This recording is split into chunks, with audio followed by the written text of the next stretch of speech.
चलो स्टार्ट करते हैं। सेल्स ऑफ गुड्स एक्ट 1930, 1 जुलाई 1930 कोई एक्ट बना था, सेल्स ऑफ गुड्स एक्ट। इसमें इंपॉर्टेंट बात एक ही है, ये चैप्टर सिर्फ और सिर्फ गुड्स के बारे में बात करेगा। उसके अलावा गुड्स यहाँ का मतलब, यहाँ पे गुड्स का मतलब बहुत इंपॉर्टेंट होगा, जो हम लोग इस चैप्टर में पढ़ने भी वाले हैं कि गुड्स का एक्चुअल मीनिंग क्या है। और नॉर्मल और कोई कॉन्ट्रैक्ट इस चैप्टर में नहीं आएगा, बाकी सारे कॉन्ट्रैक्ट एक्ट में चले जाते हैं। तो सेल ऑफ गुड्स एक्ट सिर्फ गुड्स को लेकर जो सेल परचेज होगा उसके ऊपर ये एक्ट एप्लीकेबल है, जो कि 1930 1 जुलाई को बना था। यहाँ पे सबसे पहले इसीलिए हम बोले गुड्स का डेफिनेशन बहुत इंपॉर्टेंट है, तो हम लोग पहले कुछ इंपॉर्टेंट डेफिनेशंस पढ़ने वाले हैं। 3-4 इंपॉर्टेंट डेफिनेशन है जो हम लोग पढ़ने वाले हैं। सबसे पहले गुड्स का मतलब पढ़ते हैं। गुड्स का मतलब यहाँ पे बोला गया मूवेबल प्रॉपर्टी या मूवेबल आइटम। गुड्स का सिंपल मीनिंग मूवेबल आइटम, जो एक जगह से दूसरा जगह मूव हो सके। मतलब इमूवेबल आइटम्स को गुड्स बिल्कुल नहीं माना, यानी लैंड, बिल्डिंग, वो बड़े बड़े मशीनरीज जो एक जगह इंस्टॉल होके फिक्स हो जाते हैं, उनको ये लोग गुड्स नहीं माना। ये लोग नॉर्मल एक्टिविटी जिसका मूवमेंट पॉसिबल हो सके उसको गुड्स माना। अब यहाँ पर गुड्स का डेफिनेशन में 2 काम का बात है। अदर देन 2 आइटम को लोग गुड्स नहीं माना, और ये दोनों आइटम का नाम आप लोगों को याद रखना पड़ेगा। पहला बात तो मनी को गुड्स नहीं माना, क्योंकि मनी तो एक मूवेबल आइटम है, मनी तो एक मूवेबल आइटम है, उसको गुड्स नहीं माना। और दूसरा बात एक्शनेबल क्लेम। ये एक्शनेबल क्लेम होता क्या है, बड़ा इंटरेस्टिंग वर्ड है ये वर्ड लॉ में बहुत ज्यादा काम आता है। एक्शनेबल क्लेम का मतलब होता है वो क्लेम जिसके अगेंस्ट में आप एक्शन ले सको। जैसे सबसे बढ़िया एक्शनेबल क्लेम का एग्जांपल है डेटर। तो डेटर को ये लोग गुड्स नहीं माना। सर डेटर को तो हम लोग भी गुड्स नहीं मानते, है ना? हाँ या ना? आप लोग भी कभी डेटर वर्ड जब मुंह में आता है क्या मानते हो क्या वो कोई गुड्स है? नहीं। तो ये लोग भी तो फिर इसको एक्सेप्शन में क्यों डाला सर? तो हमको ही पता है डेटर गुड्स नहीं है। नहीं, एक्चुअली में यहाँ पे डेटर और एक एग्जाम्पल एक्शनेबल क्लेम का पहले वो एग्जाम्पल लेते हैं और फिर दोनों को गुड्स क्यों नहीं माना ये बात अलग से लिखना पड़ा, ये हम बता देते हैं। कभी कभी होता है ना कोई चीज जिसके अगेंस्ट हम लोग कोर्ट केस कर सकते हैं, जैसे इंश्योरेंस क्लेम, वो भी एक्शनेबल क्लेम है ना एक टाइप का, जिसके अगेंस्ट में आप एक्शन ले सकते हो क्लेम करने के लिए। इनको ये लोग गुड्स नहीं माना इसलिए लिखा क्योंकि बहुत सारी ऑर्गेनाइजेशंस अपने डेटर को गिरवी रखती है। सर डेटर कैसे गिरवी रखा जा सकता है, हम बताते हैं। हम एक कंपनी में जहाँ पे as a chartered accountant job करते थे, हम वहाँ पे क्या देखे कि बैंक लोन देता है, बैंक लोन कोई ना कोई सिक्योरिटी मांगेगा आपसे तभी लोन देगा बैंक। उस सिक्योरिटी के रूप में या तो आप लैंड, बिल्डिंग, मशीनरी, स्टॉक गिरवी रख सकते हो। मेरा जो ऑर्गेनाइजेशन था वो इंटरनेशनल कॉल सेंटर था। हम लोग यहाँ पे कोई गुड्स बेची नहीं करते थे, हम लोग सर्विस बेचते थे। तो सर्विस के अगेंस्ट में बहुत सारे डेटर होते थे जिनसे हम लोग पैसा पाते थे। हम लोग बैंक के पास वो डेटर का एक प्रॉपर लिस्ट बना के ऑडिटर से सिग्नेचर करवा के उसको गिरवी रखते थे कि हम लोग इतना रुपया डेटर से पाते हैं, तो ये पैसा जो आएगा ये हम लोग आपको चुकाएंगे लोन के अगेंस्ट में, अगर हम आपका लोन हम नहीं चुका पाए तो डेटर भी गिरवी रखा जाता है। डेटर का लिस्ट जैसे स्टॉक गिरवी रखा जाता है, एसेट गिरवी रखा जाता है, वैसे डेटर का लिस्ट गिरवी रख सकते हैं हम लोग बैंक के पास एज ए सिक्योरिटी। हम अपने डेटर का डिटेल दे देते हैं कि मेरा ये जो भी पेमेंट आएगा ये हम आपको पेमेंट करेंगे अगर हम आपका लोन न चुका पाए तो। इसीलिए लॉ एक्शनेबल क्लेम्स को जिनको गिरवी रखा जा सकता है नॉर्मली उनको गुड्स माना जाता है, लेकिन इस चैप्टर में बोल दिया कि इनको हम लोग गुड्स नहीं मानेंगे। क्लियर है ये बात? नहीं क्लियर है तो बोलो। नहीं क्लियर है तो बोलो, हम समझाएंगे दोबारा। सर क्लियर है। चलो ठीक है।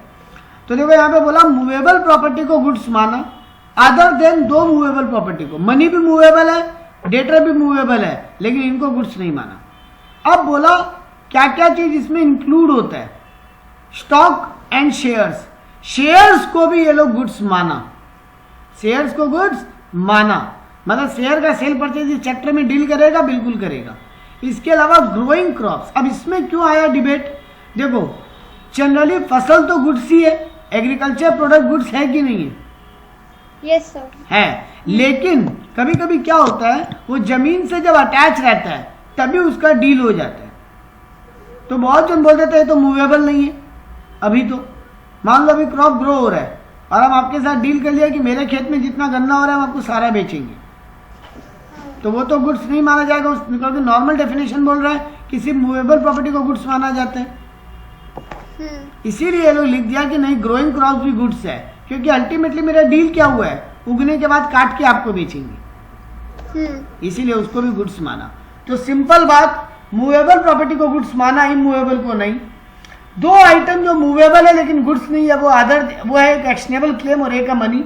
और दो आइटम जो कि गुड्स के केस में इंक्लूड किया गया, क्योंकि शेयर्स एक्चुअली में कोई गुड्स नहीं है लेकिन फिर भी उसको गुड्स के कैटेगरी में इंक्लूड किया गया, और ग्रोइंग क्रॉप्स को भी गुड्स के कैटेगरी में इंक्लूड किया गया। तो दो आइटम इंक्लूडेड, दो आइटम एक्सक्लूडेड, मूवेबल प्रॉपर्टी को गुड्स माना। ये आपका डेफिनेशन बनेगा। आपको इसके बेस पे आपको कहानियां देगी और आपको जज करना पड़ेगा गुड्स है कि नहीं। अब आता है गुड्स। यहां पे आपको बोला 5-6 टाइप का गुड्स होता है। पहला बोला एग्जिस्टिंग गुड्स, मतलब जो रेडी बना हुआ है, आप आओ परचेज करो और घर जाओ। दूसरा बोला गया स्पेसिफाइड गुड्स, मतलब आप आइडेंटिफाई कर लिया हमको, मतलब मेरे सामने 3 गाड़ियां खड़ी थी, हम बिल्कुल इशारा करके बोल रहे हैं हमको ये वाला गाड़ी चाहिए, मतलब स्पेसिफाई कर दिया हमको यही रेड कलर वाला रेड कलर वाला मर्सिडीज चाहिए, तो हम पहले से ही उसको स्पेसिफाई कर दिए। डील होने के पहले ही हम गुड्स को आइडेंटिफाई कर लिए, इसको बोलते हैं स्पेसिफाइड गुड्स। असर्टेन गुड्स किसको बोलते हैं? डील होने के बाद हम स्पेसिफाई करें। हम पहले बोला हमको एक मर्सिडीज चाहिए, हम आपसे डील कर लिया मर्सिडीज खरीदेगा, और अब हम बोल रहे हैं ये वाला मर्सिडीज। तो असर्टेन गुड्स बोलते हैं identified according to the agreement after contract is made. Ascertain goods बोलते हैं जिन गुड्स को हम आइडेंटिफाई किए लेकिन कॉन्ट्रैक्ट होने के बाद, और स्पेसिफाइड गुड बोलते हैं कॉन्ट्रैक्ट होने के पहले आइडेंटिफाई कर लिया। अनअसर्टेन गुड्स मतलब हम बोले हमको एक मर्सिडीज चाहिए, कौन सा वाला हम नहीं बोले, वहां पे बहुत सारा मर्सिडीज खड़ा है, कौन सा वाला कोई सा भी दे दो। तो अनअसर्टेन गुड्स मतलब not specifically identified, only explained as per sample and description. या तो हम आपको सैंपल दिखाए हैं या आपको एक डिस्क्रिप्शन दिया हमको ऐसा ऐसा फीचर्स का गाड़ी चाहिए। तो पहला 4 कैटेगरी इंपॉर्टेंट था। एग्जिस्टिंग गुड, जो गुड ऑलरेडी है। स्पेसिफाइड गुड्स, कॉन्ट्रैक्ट होने के पहले आइडेंटिफाई कर लिए। Ascertain goods, identified after contract is made. Uncertain goods, not अभी तक आइडेंटिफाई नहीं किए, जिसको सिर्फ आपको सैंपल या डिस्क्रिप्शन के हिसाब से एक्सप्लेनेशन दिए। 5वां बोलते हैं फ्यूचर गुड्स, जो गुड्स अभी है ही नहीं, सिर्फ बात हुआ हमको ऐसा कोई सामान चाहिए, आप बोले ठीक है बना के दे देंगे। हम आपके यहाँ पे आए, बोला हमको एक ऐसा सूट चाहिए, आप बोले ठीक है सील के दे देंगे। हम बोला हमको ऐसा टाइप का तेल चाहिए, आप बोले ठीक है मैन्युफैक्चर करके दे देंगे। तो फ्यूचर गुड्स सिर्फ एग्रीमेंट हुआ है, अभी प्रोडक्शन फ्यूचर में होगा। और एक होता है कंटिंजेंट गुड्स। कंटिंजेंट गुड मतलब वो गुड्स जो डिपेंड करता है किसी बात के होने या नहीं होने पे, अदर टर्म्स पे डिपेंड करेगा, कंटिंजेंट गुड्स। तो ये 6 टाइप के गुड्स होते हैं। पहले गुड्स का डेफिनेशन पढ़े, फिर उसका टाइप्स पढ़े। क्लियर है? Yes sir. अब आते हैं डिलीवरी के ऊपर। Third definition delivery. देखो हम ABC करके लिखा, A दिया गुड्स को नाम, B दिया डिलीवरी को, सॉरी थर्ड नहीं सेकंड पे आ रहे डेफिनेशन पे। सेकंड डेफिनेशन है डिलीवरी, B। डिलीवरी का मतलब आप नॉर्मली समझते भी हो, transfer of position of goods from one person to other. Position transfer हुआ, फिजिकली आपके हाथ में सामान चला गया, ये डेफिनेशन बहुत काम का है। फिजिकली आपके हाथ में सामान चला गया, इसको डिलीवरी बोलते हैं, पोजीशन ट्रांसफर हो गया। कंस्ट्रक्टिव, अब देखो यहाँ पे बोला डिलीवरी 3 टाइप का होता है, ABC। एक्चुअल डिलीवरी मतलब फिजिकली आपके हाथ में हम सामान दे दिए। एक होता है कंस्ट्रक्टिव और एक होता है सिंबॉलिक डिलीवरी। कंस्ट्रक्टिव डिलीवरी मतलब होता है without any change of custody of actual transfer. Goods अभी भी मेरे पास है, हम आपको सिर्फ डॉक्यूमेंट दे दिया। गुड्स अभी भी मेरे पास है, हम आपको सिर्फ डॉक्यूमेंट दे दिए, इसको बोलते हैं कंस्ट्रक्टिव डिलीवरी। और एक होता है सिंबॉलिक डिलीवरी। मान लो गुड्स अभी रास्ते में है, हम कहीं से गुड्स खरीद के मंगवा रहा था, गुड्स अभी तक रास्ते में है, हम अपने ट्रांसपोर्टर को बोल दिया कि ये गुड्स मेरा नहीं, अनन्या का है, ये गुड्स अनन्या को डिलीवरी करना। गुड्स अभी भी ट्रांजिट में है, रास्ते में है, लेकिन हम ऐसा कुछ किया कि गुड्स के मालिक आप बन गए, तो इसको बोलते हैं सिंबॉलिक डिलीवरी। तो 3 टाइप का डिलीवरी होता है। एक्चुअल डिलीवरी मतलब गुड्स आपको फिजिकली दे दिए, कंस्ट्रक्टिव डिलीवरी जिसमें एक्चुअली में कस्टडी चेंज नहीं हुआ गुड्स का कस्टडी अभी भी मेरे पास पड़ा है, मेरे गोडाउन में माल पड़ा है, लेकिन हम आपको उसका मालिक बना दिए। और एक होता है सिंबॉलिक डिलीवरी। हम एक और एग्जांपल देते हैं सिंबॉलिक डिलीवरी का। एक वेयर हाउस में मेरा गुड्स पड़ा था, हम वेयर हाउसर को फोन करके बोल दिए अब से तुम गुड्स मेरे लिए होल्ड नहीं कर रहे हो, अब तुम ये गुड्स होल्ड कर रहे हो जेनी के बिहाफ में, मतलब ये गुड्स अब तुम जेनी को दे देना, अगर वो लेने आए तो। हम जेनी को बेच दिए, तो मेरे पास आए भी नहीं, हम जेनी को बेच दिए। इसको ही बोलते हैं सिंबॉलिक डिलीवरी। हम ऐसा कुछ किए कि गुड्स के मालिक अब जेनी बन गए। तो हम लोग गुड्स का डेफिनेशन पढ़े, गुड्स का 6 टाइप्स पढ़े, डिलीवरी का डेफिनेशन पढ़े, डिलीवरी का 3 टाइप्स पढ़े। अब आखिरी 2 डेफिनेशन छोटा छोटा। एक होता है डॉक्यूमेंट ऑफ टाइटल, किसको बोलते हैं? अरे वो एविडेंस, वो डॉक्यूमेंट जो एविडेंस है कि कौन उसका मालिक है। यहाँ पे कुछ एक डॉक्यूमेंट का हम नाम दिए, ये नाम ध्यान रखने लायक है। बिल ऑफ लैडिंग, किसी को याद है बिल ऑफ लैडिंग क्या होता है? ये 12 का BST में पढ़े हो आप लोग।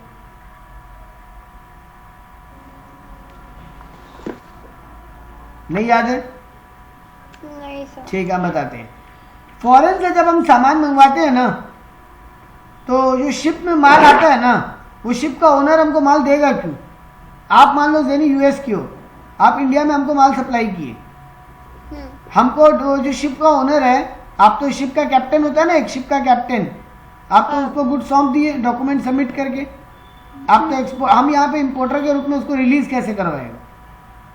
एक डॉक्यूमेंट दिखा के ना। आप क्या करते हो, जो एक बिल ऑफ लैडिंग बोल के एक कॉपी बनता है, जब आप ट्रांसपोर्ट में गुड्स को चढ़ाते हो तो आपको 3 डॉक्यूमेंट मिलते हैं, 3 मतलब पेपर मिलता है बिल ऑफ लैडिंग का। एक आप अपने पास रख लेते हो, एक आप उस शिप के कैप्टन को देते हो, एक बाई कुरियर हमको भेज दोगे, ताकि जब हम माल को छुड़वाने जाएगा तब वो शिप बिल दिखवाएगा और शिप से माल क्लियर करवा के ले आएगा। ठीक है?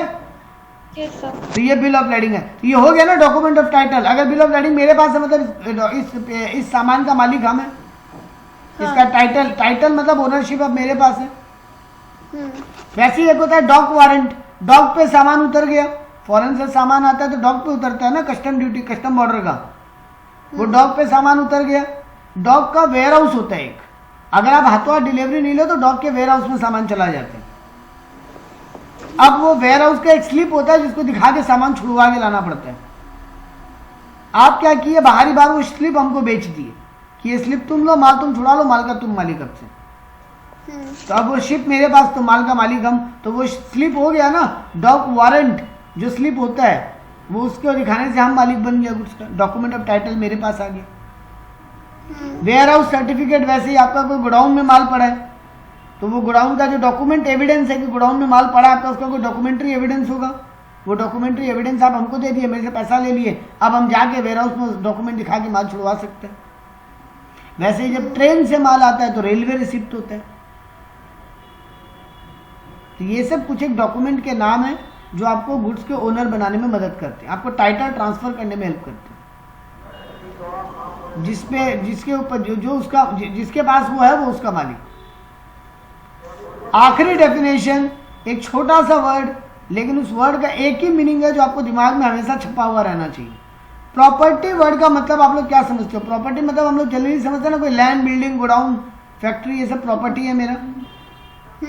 ये नहीं है यहाँ पे मीनिंग। यहाँ पे प्रॉपर्टी वर्ड का मतलब है ओनरशिप। बोलेंगे ये मेरा प्रॉपर्टी है, मतलब हम इसका ओनर है। ठीक है। तो प्रॉपर्टी वर्ड का लॉ में मतलब होता है ओनरशिप ऑफ द गुड्स। तो ये कुछ एक डेफिनेशन था जो बहुत काम का था। अनन्या क्लियर है ये? Yes sir. तो अगला 2 डिफरेंस बिटवीन पे आते हैं। एग्जाम में आपके डिफरेंस बिटवीन लिखने नहीं आएगा, लेकिन इस पे MCQ देता है लोग। सेल और एग्रीमेंट टू सेल में क्या फर्क है? सेल मतलब हो गया हाथों हाथ माल बिकना, और एग्रीमेंट टू सेल मतलब होता है फ्यूचर में माल बिकेगा। अभी सिर्फ एग्रीमेंट हुआ, सिर्फ बात हुआ है। तो सेल में हाथों हाथ ओनरशिप पास हो जाता है, सेल में हाथों हाथ आप मालिक बन जाते हो। ओनरशिप मतलब, ओनरशिप मतलब होता है मालिकाना हक, मालिक बनने का हक। ठीक, लेकिन एग्रीमेंट टू सेल में आप हाथों हाथ मालिक बनते हो क्या? नहीं। गुड्स नहीं। बनेगा तब मालिक बनोगे। एग्जीक्यूटेड मतलब सेल एग्जीक्यूटेड होता है ना, सेल मतलब गुड्स ऑलरेडी रेडी है, एग्जिस्टिंग गुड्स है एकदम, और एग्रीमेंट टू सेल फ्यूचर होता है, एग्जीक्यूटरी होता है। अगर आपके मेरे बीच में सेल का डील हो गया है और हम आपको पैसा नहीं दे रहे हैं, आप हमको माल बेचोगे और सेल वाला डील हुआ, गुड्स ऑलरेडी रेडी है, सेल वाला बात हुआ है आपके मेरे बीच में, एग्रीमेंट टू सेल नहीं हुआ है, सेल हुआ है, और हम आपको पैसा नहीं दे रहे हैं, तो आप मेरे पे पूरा पैसा के लिए केस कर सकते हो। लेकिन अगर ये एग्रीमेंट टू सेल है, अभी हमको आप गुड्स दिए नहीं हो, तो आप मेरे पे पूरा पैसा के लिए केस नहीं कर सकते, लेकिन आपको कोई अगर नुकसान हो रहा है मेरे कारण तो आप उसको डैमेज क्लेम का केस कर सकते हो। अच्छा, नॉर्मली हम लोग क्या बोलते हैं, रिस्क किसका होता है? जो गुड्स का मालिक रिस्क उसी का ना। हाँ। यानी अगर सेल हो गया तो बायर का रिस्क, और एग्रीमेंट टू सेल है तो रिस्क कभी भी सेलर का ही रहेगा। गुड्स को कुछ भी होता है तो उसका रिस्क सेलर झेलेगा अगर एग्रीमेंट टू सेल है तो, और ये एक्चुअली अगर सेल हो गया तो बायर का रिस्क। मतलब risk always passes with property, risk always passes with ownership. ठीक है। Yes sir. अगला डिफरेंस बिटवीन दिया सेल और हायर परचेज टू सेल का difference between. Hire purchase sale किसको बोलते हैं? ईएमआई पे जो गुड्स खरीदते हो आप जो गुड्स ईएमआई पे खरीदते हो ना, उसको हायर परचेज बोलते हैं। तो देखो यहाँ पे आपको हायर परचेज का इसीलिए वर्ड मीनिंग देखो, हायर और परचेज दोनों वर्ड है। हायर मतलब तो भाड़ा होता है, भाड़े पे लेना, और परचेज मतलब खरीदना। तो सर दोनों बात एक साथ कैसे आ रहा है? इसीलिए आ रहा है क्योंकि जब तक आप ईएमआई पूरा नहीं चुका देते हो तब तक उसको भाड़ा माना जाता है। जिस दिन सारा ईएमआई चुका देते हो, मान लेते हैं आप गुड्स खरीद लिए, मान लो 5 ईएमआई पे हम कोई एक मोबाइल लेके आए, 3 ईएमआई हम पेमेंट किया और उसके बाद पेमेंट नहीं कर पाया, सामने वाला क्या करेगा? अपना मोबाइल ले लेगा। तो वो 3 ईएमआई को क्या मानेगा? जो हम दे दिए उसको वो भाड़ा मान लेगा, क्योंकि हम 3 महीना तो यूज किए, तो 3 महीने का 3 ईएमआई को वो भाड़ा मान लेगा। और अगर 5 ईएमआई पेमेंट कर दिए तो मोबाइल मेरा हो जाएगा, तो इसको फिर परचेज का एग्रीमेंट मान लिया जाएगा। तो इसीलिए इसका नाम है हायर परचेज सेल, यानी ईएमआई पे गुड्स लेना। तो सेल में आप इमीडिएट ओनर बन जाते हो, हायर परचेज में आप ओनर कब बनते हो? जब आप लास्ट इंस्टॉलमेंट पेमेंट कर देते हो। सेल में आप प्राइस चुकाने के लिए बाउंडेड हो, आपको चुकाना ही पड़ेगा प्राइस, क्योंकि माल बिक चुका। अब आप प्राइस नहीं चुकाते, वहां पे प्राइस के लिए केस कर सकते हैं। लेकिन हायर परचेज में अगर आप 3 ईएमआई दिए तो आप आगे बाउंडेड नहीं हो, आप मत दो, हम अपना गुड्स उठा के ले जाएंगे। सेल में हम भी किसी और को बेच सकते हैं, आप हमको बेचे, हम किसी और को बेच सकते हैं तो हाँ। लेकिन हायर परचेज में बेच सकते हैं कि हम जब तक पूरा ईएमआई न चुका दें? नहीं। तो ये डिफरेंस था सेल और हायर परचेज का। आगे बढ़ते हैं। अब आता है valid elements of a sale of contract, sale of goods act. Valid elements of sale of goods act. तो देखो पहला 3 एलिमेंट ही काम का है, चौथा तो बोला अदर एलिमेंट ऑफ कॉन्ट्रैक्ट। याद है पिछला चैप्टर में 6 एलिमेंट पढ़ के आए हो? Proper offer, proper acceptance, lawful consideration, lawful object, competency, free consent and not disqualified by law. 6 element पढ़ के आए हो। वो 6 एलिमेंट तो यहाँ है ही। देखो सेल ऑफ गुड भी तो एक कॉन्ट्रैक्ट ही है, हम आपको माल बेच रहे हैं, माल खरीद रहे हैं, तो कॉन्ट्रैक्ट ही हो रहा है आपके मेरे बीच में। तो वो 6 एलिमेंट तो रहने ही पड़ेंगे। उनके अलावा 3 एलिमेंट बोला है। 3 में से पहला एलिमेंट तो जस्ट खाली कॉमेडी, हाँ, उनके अलावा 3 एलिमेंट बोला है। पहला एलिमेंट बड़ा सिंपल, 2 पार्टीज। ऑब्वियस बात है सेल में 2 पार्टी तो होना ही पड़ेगा। हाँ। हम अपने आप को क्या बेचेंगे? तो सेल ऑफ गुड एक्ट में 2 पार्टीज होना चाहिए। तो ये फालतू एलिमेंट था, ये तो ऑब्वियस सा बात था। हाँ, सेकंड एलिमेंट क्या लिखा? Only for goods. ये हम बिगनिंग में आपको बार बार बोला था, ये चैप्टर सिर्फ गुड्स को लेके बात करेगा, बाकी कोई भी कॉन्ट्रैक्ट इस चैप्टर में बात नहीं होगा। और तीसरा एलिमेंट लिखा ओनली प्राइस। अब वहां पे क्या था कॉन्ट्रैक्ट में? आप हमको घर के बदले गाड़ी दिया, वो भी कंसिडरेशन था। लेकिन इस चैप्टर में वैसे कंसिडरेशन नहीं होता, इस चैप्टर में सिर्फ प्राइस का बात होगा। मतलब इस चैप्टर में 2 काम के एलिमेंट दिखाई दिए हमको, एक तो सिर्फ गुड्स का बात होगा और दूसरे गुड्स के बदले में सिर्फ प्राइस के पेमेंट का बात होगा। इसके अलावा और कोई तरीके से पेमेंट इस चैप्टर में वैल्यूएबल नहीं होगा। और बाकी उस चैप्टर के 6 एलिमेंट तो वो तो कॉमन है। तो आपके एलिमेंट्स ऑफ कॉन्ट्रैक्ट हो गए, element of sale of good act. हाँ। अगला क्वेश्चन बोलते हैं प्राइस असर्टेनमेंट। आपके मेरे बीच में कोई चीज को लेकर डील हुआ, प्राइस कैसे डिसाइड होगा? देखो 3 तरीका है प्राइस डिसाइड करने का। मान लो हम एक ऑयल का व्यापारी है और हम ऑयल का मैन्युफैक्चरर, आप ऑयल के ट्रेडर हो, ठीक है। हम आपको 100 लीटर ऑयल बेचने का बात किया। अब प्राइस कैसे डिसाइड होगा? पहला तरीका है पहले से ही कॉन्ट्रैक्ट में फिक्स कर ले, मतलब जब आपके मेरे बीच में डील हो रहा है तभी फिक्स कर ले कि 20 रुपया पर लीटर बेचेंगे या 40 रुपया पर लीटर बेचेंगे। तो पहला तरीका फिक्स बाय द कॉन्ट्रैक्ट। दूसरा तरीका, हम प्राइस तो फिक्स नहीं किया कॉन्ट्रैक्ट में, लेकिन प्राइस फिक्स करने का तरीका फिक्स कर लिया, मैनर फिक्स कर लिया। सर ये कैसे होता है? हम एक एग्जांपल देते हैं। हम आपको अगले 5 महीने में 5 इंस्टॉलमेंट में ऑयल देने वाला था। हम 100 टन ऑयल का बात किया था, 20-20 लीटर करके, 100 लीटर ऑयल का बात किया था, 20-20 लीटर ऑयल करके 5 बार में देने वाला था। लेकिन जेनी यहाँ पर प्राइस एक बार में फिक्स करने में हमको डर लग रहा है, क्योंकि ऑयल का प्राइस ऊपर नीचे होता रहता है। तो हम आपको बोला एक काम करते हैं, उस दिन का जो मार्केट प्राइस होगा, जिस दिन तुम खरीदोगे उस दिन का जो मार्केट प्राइस होगा हम तुमको उस पर बेचेंगे। तो हम लोग मैनर फिक्स किए ना। एक हो गया हम यही फिक्स कर दिए कि हम 20 रुपया पर लीटर ऑयल देंगे तुमको। ये हो गया पहला तरीका, फिक्स बाय कॉन्ट्रैक्ट। दूसरा में हम कॉन्ट्रैक्ट में प्राइस तो फिक्स नहीं किया, मैनर फिक्स कर लिए, तरीका फिक्स कर लिया, ठीक है। मतलब उस दिन जो मार्केट प्राइस होगा या उस दिन जो गवर्नमेंट प्राइस डिक्लेयर करेगा, उस दिन जो शेयर मार्केट में उसका भाव होगा, कोई भी तरीका फिक्स कर लिया हम लोग। तीसरा तरीका होता है, यानी मान लो आपके और मेरे बीच में प्राइस फिक्स ही नहीं हो पा रहा है। आप भी अनन्या को जानते हो, हम भी अनन्या को जानते हैं। हम लोग बोले अनन्या जो प्राइस डिसाइड करके देखिए हम लोग वो मान लेंगे, तो भाई थर्ड पार्टी। लेकिन अब इसमें एक बड़ा इंपॉर्टेंट बात है, कोई भी तरीके से यानी आप बदमाशी कर रहे हो कि अनन्या प्राइस डिसाइड नहीं कर पा रही है आपकी बदमाशी के कारण, या हम बदमाशी कर रहे हैं और अनन्या प्राइस डिसाइड नहीं कर पा रही है मेरी बदमाशी के कारण, तो जो पार्टी बदमाशी कर रहा है वो दूसरी पार्टी को डैमेज क्लेम देगा। मतलब हम लोग कोई तरीके से अनन्या के रास्ते में रुकावट पैदा नहीं कर सकते प्राइस डिसाइड करने में, ठीक है। तो 3 तरीके से प्राइस डिसाइड होता है, या तो कॉन्ट्रैक्ट में प्राइस ही फिक्स कर ले, या कॉन्ट्रैक्ट में प्राइस फिक्स करने का मैनर फिक्स कर ले, या फिर हम लोग को थर्ड पार्टी का नाम डिसाइड कर ले जो हम लोगों को अल्टीमेटली प्राइस सेटलमेंट में मदद करेगा।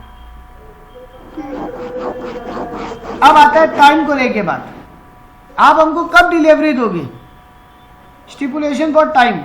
पहला स्टिपुलेशन मतलब होता है लॉ में रूल, स्टिपुलेशन वर्ड का मतलब लॉ में होता है रूल, तो रूल फॉर टाइम बोल सकते हो इसको। देखो जनरली तो कॉन्ट्रैक्ट में फिक्स हो जाता है ना, आप हमको अगला महीना का 20 तारीख को डिलीवरी दोगे, डेट फिक्स हो गया।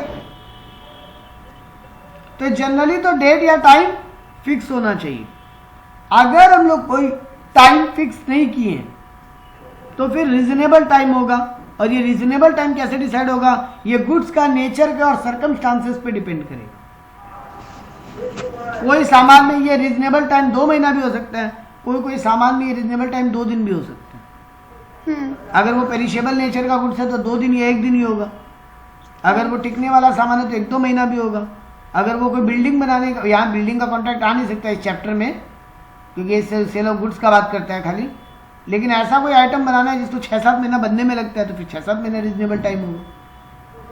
तो या तो कॉन्ट्रैक्ट में टाइम फिक्स कर लो, और अगर आप फिक्स नहीं करते हो तो फिर रीजनेबल टाइम होगा जो कि सर्कमस्टांसेस पे डिपेंड करेगा। तो ये 3 क्वेश्चन पढ़े। अब एक बड़ा मजेदार क्वेश्चन, और इस चैप्टर का one of the very very important aspect, condition और वारंटी 2 वर्ड। इस चैप्टर का सबसे इंटरेस्टिंग पार्ट है ये, और इसके बाद एक और इंटरेस्टिंग पार्ट आएगा। कंडीशन और वारंटी क्या होता है? हम लोग जो वारंटी वर्ड का मतलब जानते हैं, वो जो सामान खरीद के लाते हैं 1 साल तक गुड्स को कुछ भी हो तो रिपेयरिंग करके देगा, ये वारंटी जानते हैं हम लोग। ये वारंटी यहाँ नहीं है। आज हम यही कर रहे हैं आप लोग के साथ, ये हम लोग जानते हैं लेकिन यहाँ नहीं है। तो यहाँ पे वारंटी का मतलब क्या है? देखो कंडीशन और वारंटी 2 वर्ड है। कंडीशन मतलब होता है आपके मेरे बीच में जब भी जेनी या अनन्या कोई भी कॉन्ट्रैक्ट होगा तो आप सर्टेन टर्म्स रखोगे और हम भी सर्टेन टर्म्स एंड कंडीशंस रखिएगा। तो उस पर एक जगह रिकॉर्ड होगा या ओरली बात होगा, जैसे भी बात होगा। अब अगर आप उनमें से कोई टर्म को तोड़ते हो या हम उनमें से कोई टर्म को तोड़ता है तो उसका इंपैक्ट क्या होगा?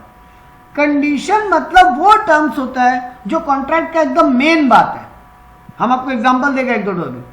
कंडीशन मतलब वो टर्म्स एंड कंडीशंस का बात होता है जो एकदम मेन बात है कॉन्ट्रैक्ट का। वो टूटा तो आप कॉन्ट्रैक्ट ही तोड़ दोगे हाथों हाथ।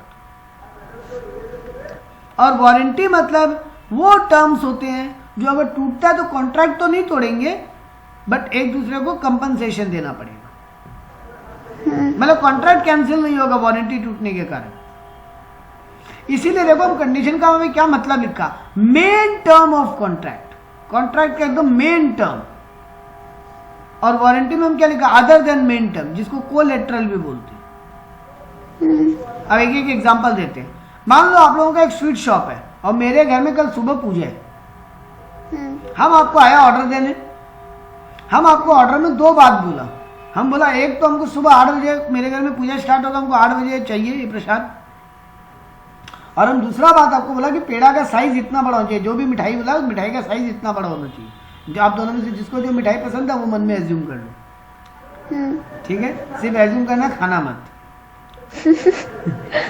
तो यहाँ पर आप जो मिठाई का साइज डिसाइड हुआ और एक डिलीवरी का टाइम डिसाइड हुआ। हमको आप लोग एक आंसर करो, अगर आप 8 बजे की जगह 9 बजे आते हो मिठाई देने, क्या हमको मिठाई लेना पड़ेगा? नहीं। हम कॉन्ट्रैक्ट तोड़ सकते हैं? मतलब हाँ। क्यों तोड़ सकते हैं? आपको क्यों मन में आया कि नहीं सर आप तोड़ सकते हो तो 9 बजे डिलीवरी देने आए थे? सर बिकॉज मेंशन था कि 8 बजे चाहिए। हाँ, मेरे घर में पूजा ही 8 बजे, अब आप 9 बजे आओगे, मेरा तो पूजा खत्म हो गया, अब हम क्या करेंगे 200 पेड़ा का? तो इसीलिए यहाँ पर ये जो प्राइस वाला टाइम वाला जो फैक्टर था, टाइम वाला जो टर्म था, वो एकदम मेन पॉइंट था कॉन्ट्रैक्ट का। अब वो तोड़े कॉन्ट्रैक्ट कैंसिल हो जाए। अब चलो हम इसको थोड़ा पलटते हैं। दूसरा वाला जो कंडीशन था, दूसरा वाला टर्म था वो क्या था कि आप हमको पेड़ा का एक पर्टिकुलर साइज हम आपको बताया था। आप मान लो उससे थोड़ा बड़ा या छोटा साइज लेके आ गए, आपको मन में क्या फीलिंग आ रहा है? सर कॉन्ट्रैक्ट तोड़ देना चाहिए? नहीं, एकदम मन में जाएगा ना। देखो एकदम नॉर्मली सोचो, रियल वर्ल्ड की तरह। थोड़ा साइज छोटा बड़ा के लिए आप कॉन्ट्रैक्ट तोड़ोगे नहीं। तब आप बोलोगे कि तुम्हारा साइज छोटा बड़ा था, मेरे हिसाब से नहीं था, हम पैसा कम देंगे, ये बोल सकते हो। आप बोल सकते हो हमको जैसा डिजाइन या जैसा शेप में चाहिए था वो शेप नहीं है, तो हम तुमको पूरा 12 रुपया पर पेड़ा का बात हुआ था, हम तुमको 10 रुपया पेड़ा देंगे, ये बोल सकते हो। मतलब एक दूसरे से कंपनसेशन ले सकते हो, लेकिन आप कॉन्ट्रैक्ट तोड़ नहीं सकते। इसीलिए कंडीशन उसको बोलते हैं जो इतना इंपॉर्टेंट बात है कॉन्ट्रैक्ट में कि वो टूटा तो कॉन्ट्रैक्ट कैंसिल हो जाएगा। देखो हम ठीक उसके नीचे लिखे हैं, condition main term of contract है, इफ ब्रीच्ड कॉन्ट्रैक्ट कैंसिल्ड।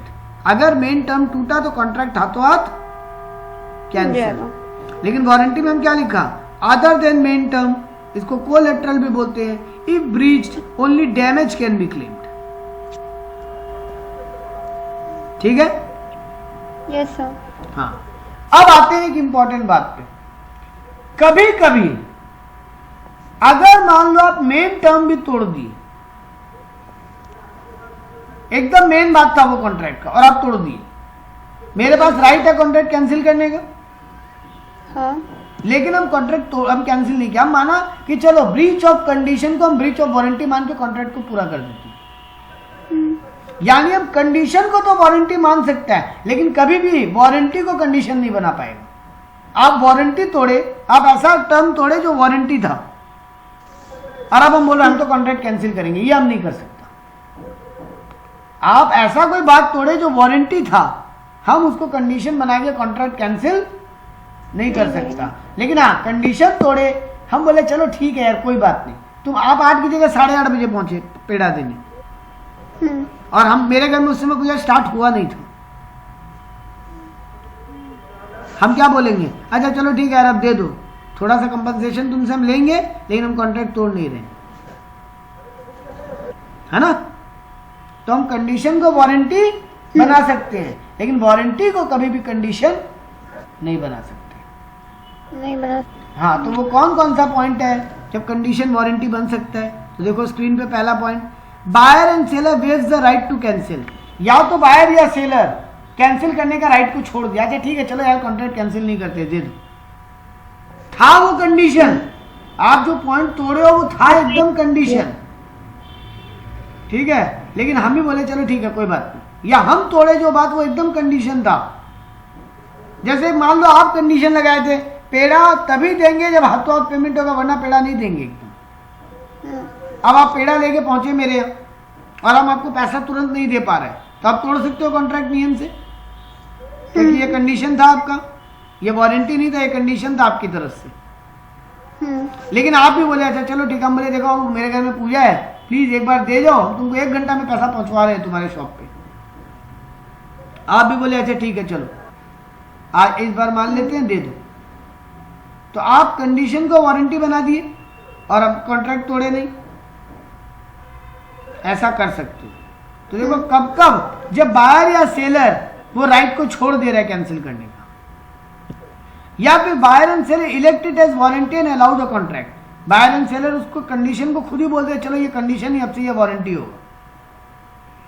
तीसरा पॉइंट बोला contract is not सेवरेबल and one part is accepted. ये बड़ा मजेदार है, हम आपसे एक पार्ट एक्सेप्ट कर लिया और कॉन्ट्रैक्ट ऐसा नहीं कि वो दोनों जुड़ा हुआ रहेगा।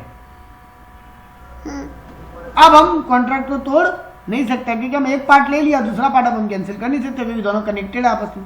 एक कॉमेडी का एग्जांपल देते हैं, आप सिंघाड़ा देने आए हमको या कचौड़ी देने आए, साथ में चटनी नहीं दी, हम सिंघाड़ा ले लिया और अब आप चटनी लेट देने आए, हम बोले जाओ तुम्हारा कॉन्ट्रैक्ट कैंसिल नहीं कर सकते क्योंकि आप तो सिंघाड़ा ले लिए, अब मेन पार्ट हो गया, अब ये दोनों को सेपरेट नहीं किया जा सकता। ठीक है, आज हम खाने खाने का एग्जाम्पल दे रहे हैं, आपको लग रहा होगा सर को भूख लग गया। ऐसा मत कीजिए सर। क्यों, आपको भूख लग गया है क्या? कोई नहीं, चलो नहीं देंगे। कॉन्ट्रैक्ट इज नॉट सिवरेबल, नॉन सिवरेबल मतलब कॉन्ट्रैक्ट को ब्रेक नहीं किया जा सकता और एक पार्ट कंप्लीट हो चुका, तो अब कंडीशन था फिर भी कॉन्ट्रैक्ट को तोड़ नहीं सकते।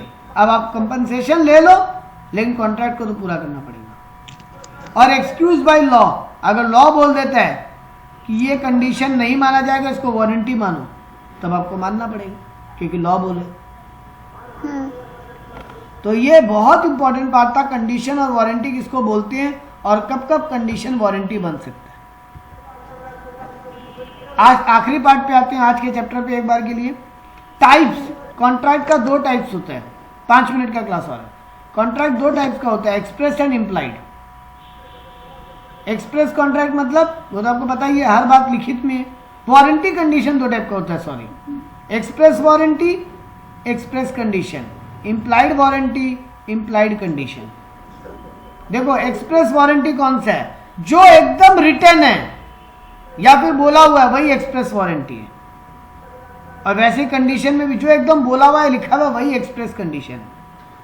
मतलब वो वारंटी या कंडीशन जो प्रॉपरली मेंशन्ड है एकदम, हम आपको बोल दिए थे 8 बजे के पहले पहले हमको चाहिए पेशाब के रूप में, यानी हम एकदम मेंशन कर दिए थे इस कंडीशन को। पेड़ा का साइज यही होना चाहिए, हम एकदम मेंशन कर दिए थे, हमको ऐसा डिजाइन में चाहिए, ये हम मेंशन कर दिए थे, तो इसको बोलेंगे एक्सप्रेस वारंटी या फिर एक्सप्रेस कंडीशन जो प्रॉपरली मेंशन हो गया। अब कुछ कुछ इम्प्लाइड कंडीशन होता है, मतलब कुछ कुछ बातें ऐसी जो हम मेंशन तो नहीं किया आपको, लेकिन बाबू वो इम्प्लाइड है, अगर वो नहीं पूरा होगा तो हम कॉन्ट्रैक्ट को तोड़ेंगे ही तोड़ेंगे। इम्प्लाइड कंडीशन, देखो यहाँ पे लिस्ट दिया है, कंडीशन ऑफ टाइटल, आप गुड्स के मालिक होना चाहिए तभी आप हमको बेच सकते हो। ये बात अगर आपको नहीं भी बोले तो भी इम्प्लाइड सा बात है ना, कि अगर आप गुड्स के मालिक नहीं और हमको बेचे हो, बाद में हमको पता चला तो हम कॉन्ट्रैक्ट तोड़ सकते हैं। हाँ, इम्प्लाइड बात है, बोलने का क्या है इसमें। सैंपल हम आपको दिखाए थे, हम आपको एकदम निकाल के अपने पॉकेट से एक मोबाइल दिखाए थे कि हमको एग्जैक्टली ऐसा ही मोबाइल चाहिए, और आप जो हमको दिए वो वैसा नहीं था। क्या हम कॉन्ट्रैक्ट तोड़ सकते हैं? हालांकि हम बोला नहीं था आपको कि सेम नहीं होगा तो हम कॉन्ट्रैक्ट तोड़ देंगे, लेकिन हम आपको सैंपल दिखा के बोले थे हमको एग्जैक्टली ऐसा ही मोबाइल चाहिए। तो क्या ये इम्प्लाइड कंडीशन नहीं लग रहा है कि कॉन्ट्रैक्ट तोड़ सकते हैं सर? हम आपको डिस्क्रिप्शन दिया था, हमको 3 GB RAM, 64 GB inbuilt memory, इतना मेगापिक्सल कैमरा, इतना स्क्रीन साइज, हम आपको पूरा डिस्क्रिप्शन दे दिया था मोबाइल का। अब वो डिस्क्रिप्शन से मैच नहीं कर रहा है जो आप हमको दिए, क्या हम कंडीशन, ये कंडीशन की तरह हम कॉन्ट्रैक्ट तोड़ सकते हैं? Yes sir. बिल्कुल। होलसमनेस मतलब गुड्स का क्वालिटी, फूड आइटम के लिए होलसमनेस का बात आता है, खाने लायक होना चाहिए वो सामान। आप हमको जो चीज दी वो खाने लायक ही नहीं था, और आप हमको बोले, आप हमको कब बोले थे कि अगर वो खाने लायक नहीं होगा तो हम कॉन्ट्रैक्ट तोड़ देंगे? अरे ऑब्वियस सा बात है, हम तोड़ेंगे, खाने लायक देंगे, वो दिया हमको, आप हमको, है ना? तो होलसमनेस मतलब खाने लायक क्वालिटी होना चाहिए फूड आइटम। मर्चेंटेबिलिटी मतलब अगर हम उसको बेचने के लिए खरीद रहे हैं तो वो बेचने लायक होना चाहिए। आप मैन्युफैक्चरर और हम होलसेलर है या हम रिटेलर है, आप हमको जो सामान दिया वो बेचने लायक ही नहीं है, तो ऑब्वियस बात है हम आपका सामान वापस करके कॉन्ट्रैक्ट तोड़ेंगे। लास्ट बात बोला quality and fit to use, मतलब वो यूज करने लायक होना चाहिए, फिट टू यूज होना चाहिए, वो टूटा फूटा या ऐसा नहीं हो कि जो हम यूज नहीं कर सके ठीक से। तो ये सब इम्प्लाइड कंडीशन है, अगर ये 6 में से एक भी बात टूटता है कॉन्ट्रैक्ट हाथों हाथ कैंसिल हो जाएगा। और कुछ आता है इम्प्लाइड वारंटी, अनडिस्टर्ब पोजीशन, आप हमको कोई चीज दिए, आप उसके मालिक हो, लेकिन हमको कोई दूसरा आदमी उसको यूज करने में प्रॉब्लम क्रिएट कर रहे हैं। मान लो आप हमको अपना फ्लैट रहने के लिए दिए, ठीक है, अब आपके पड़ोसी हमको उस फ्लैट में रहने में प्रॉब्लम कर रहे हैं, हम कॉन्ट्रैक्ट तोड़ तो नहीं सकते, लेकिन आपसे कंपनसेशन ले सकते हैं कि मेरे को यहाँ पे रहने में डिफिकल्टी फील हुआ। डिस्क्लोजर ऑफ डेंजर नेचर, ये दुकानदार का जिम्मेदारी है ना कि कोई आइटम अगर डेंजर नेचर का हो तो उसको डिस्क्लोज करे।